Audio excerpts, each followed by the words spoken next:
Ya inilah keadaan Bromo teman-teman.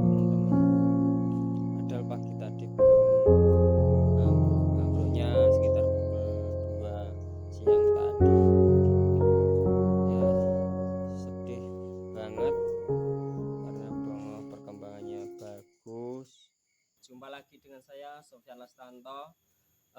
Kali ini saya berada di kandang JR Farm dan pada kesempatan sore hari ini saya akan bercerita pengalaman minggu kemarin. Pada minggu kemarin terkena musibah ya lur. Salah satu sapi dari JR Farm tidak dapat ditolong dan harus mau tidak mau disembelih. Kejadian itu pada minggu kemarin, harinya hari Selasa, ya hari Selasa. Terus kronologinya bagaimana dan apa penyebabnya? Monggo nanti didengarkan agar kita atau dari rekan-rekan ternak tidak mengalami hal yang sama pada kandang JR Farm. Gini lur, pada hari Senin itu yang saya beri nama Bongo, nafsu makan dan kesehatannya itu fit, nggak ada yang menurun. Jadi tidak ada tanda-tandanya. Jadi hari Minggu, hari Sabtu sebelum itu makannya masih bagus, tidak demam, tidak ada tanda-tanda masuk angin atau gejala yang gimana ya lur. Walaupun saya sudah 4 tahun menekuni sapi-sapi ini ya tidak ada tanda-tanda yang berbahaya itu loh. Ya, tetapi mau gimana lagi, ini perjalanan kandang JR Farm ya harus tetap semangat, tetap ya harus dijalani ya, harus dijalani. Jadi gini lor kronologinya, saya hari Selasa Senin malam itu saya masih di sini dan sorenya sudah saya beri makan komboran seperti biasa dan juga setelah makan komboran makan rumput. Nah, waktu pukul 7 atau setelah ba'da isya itu sapinya pandangannya sayup lur. Jadi pandangannya hanya sayup lur. Nah, saya pikir ya mungkin terlalu kenyang atau gimana ya, atau mungkin mau masuk angin. Nah, hari Seninnya padahal hari Minggunya belum kenapa-kenapa ya, mungkin sayanya kurang teliti atau bagaimana. Setelah itu saya pulang setelah habis makan komboran, habis makan serat berupa suket, itu saya pulang ya. Terus Selasa pagi saya sebelum jam sekolah itu ke kandang kasih sarapan berupa komboran dan juga serat rumput. Tapi saya mulai curiga lur, dia makan komborannya tidak habis pertama. Yang kedua pandangannya semakin sayup ya, dan saya pegang itu tidak demam, saya pegang tidak demam. Dan saya kira ya, hal yang wajar, mungkin pergantian musim. Nah, ternyata setelah itu saya ke sekolah. Nah, saya cek lagi jam 10 pagi. Jam 10 pagi masih tidak apa-apa, ya, aman gitu. Dan rencana saya sore emang mau panggil dokter untuk kasih vitamin ya, rencananya. Nah, tetapi saya pulang dari sekolahan pukul 1 ya, langsung mampir kandang. Saya kasih serat hijauan. Nah, begitu berdiri makan langsung tidak selang lama roboh. Waduh, siki. Ya. Saya panik ya. Gini ya, kenapa gitu. Nah, terus saya pegang ada demamnya, terus dari pernafasan itu ngos-ngosan, dari pernafasan ngos-ngosan. Nah, saya pokoknya langsung nggak mikir apa-apa, langsung saya pikir pokoknya langsung saya panggilkan dokter ya. Saya menghubungi Ibu Erna, salah satu dokter hewan di sini dekat sini. Ya. Saya ke rumahnya tidak ada. Nah, terus saya telepon, "Dok, ini sapi saya lagi seperti ini, Dok." Nah, dokter di mana gitu ya. Nah, terus oke Mas, tunggu paling 15 menit, saya masih di Padarangin di desa sebelah proses vaksinasi ya. Nah, terus saya tunggu di sini, saya kasih alamatnya. Dokter Erna langsung ke sini. Kalau tidak salah pukul 15 kalau nggak salah. Ya, 15 lebih dikit lah pokoknya. Di sini kasih tindakan pertama ya, kasih tindakan pertama, disuntik badannya nggak mau berdiri. Nah, terus pada akhirnya disuntik lagi, nggak mau berdiri. Nah, pernafasan itu semakin buruk, semakin ngos-ngosan, terus dari hidung meler, mengeluarkan air banyak sekali Lur. Nah, takutnya saya sama dokter Erna itu kalau terkena PMK ya. Setelah itu saya sama dokter Erna meneliti ya, dari kaki, mulut, dari semua ya, dari semua itu aman, bukan tanda-tanda PMK. Kurang pas lagi, teliti lagi ya, jadi 2 kali teliti.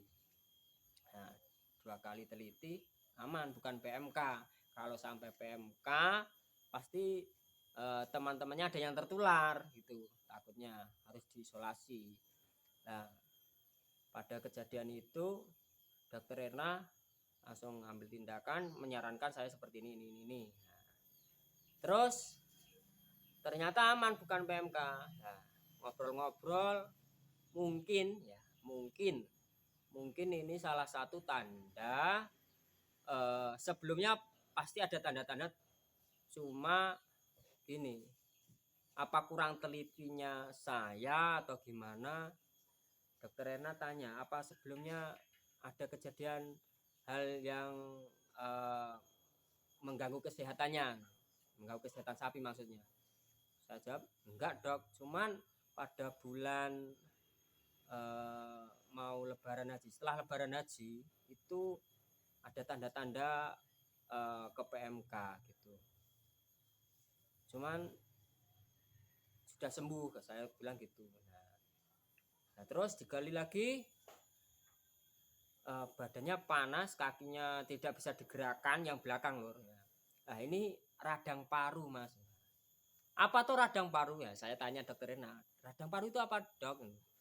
Radang paru itu penyakit pada parunya Mas. Ini dapat dilihat dari pernafasannya ya. Terus saya tanya lagi, terus penyebab radang paru ini apa Bu? Nah, beliau menuturkan, dan saya juga browsing-browsing tadi, ternyata gini Lur, radang paru itu pada sapi disebabkan oleh jamur. Nah, jamur ini menghinggap ada di mana-mana.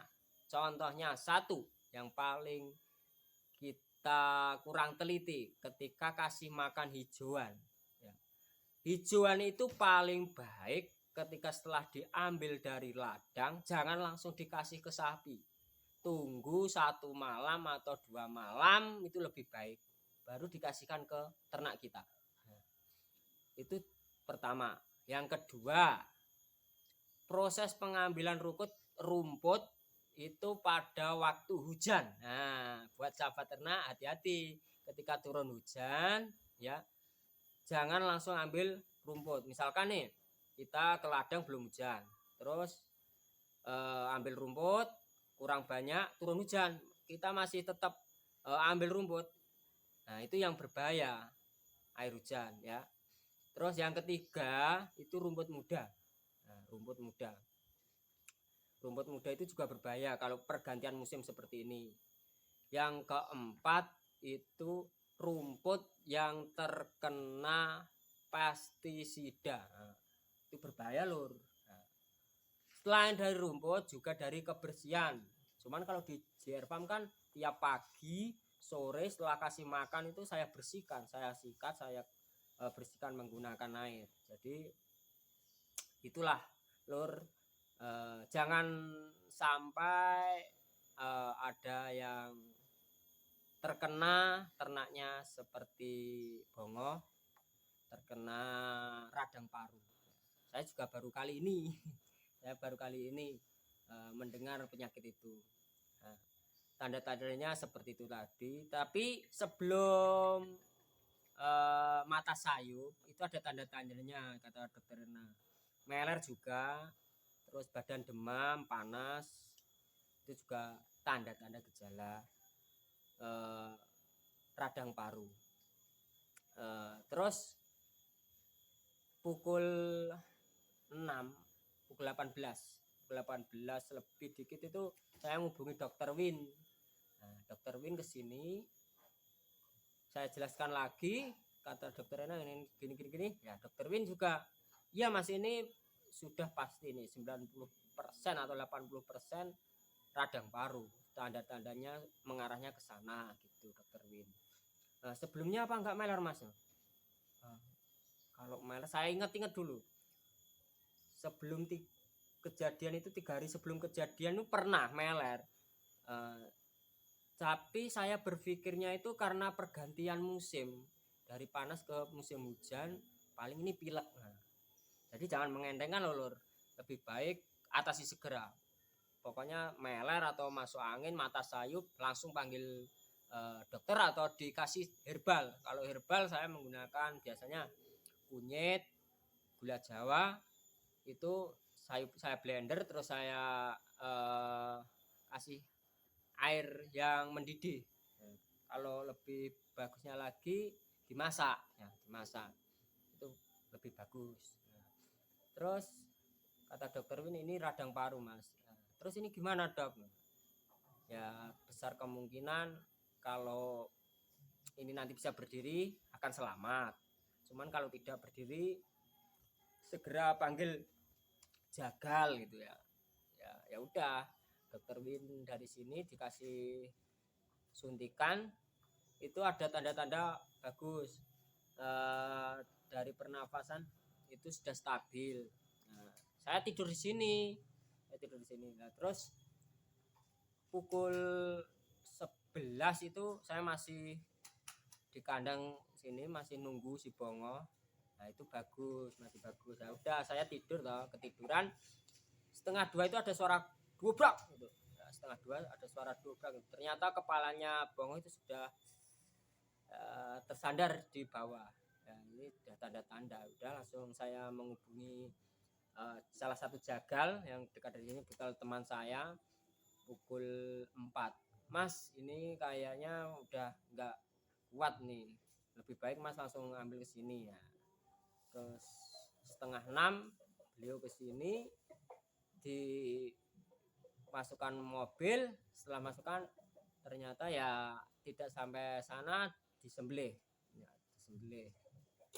Ya itulah lur, pengalaman gimana ya, pengalaman yang ya harus saya jalani, pengalaman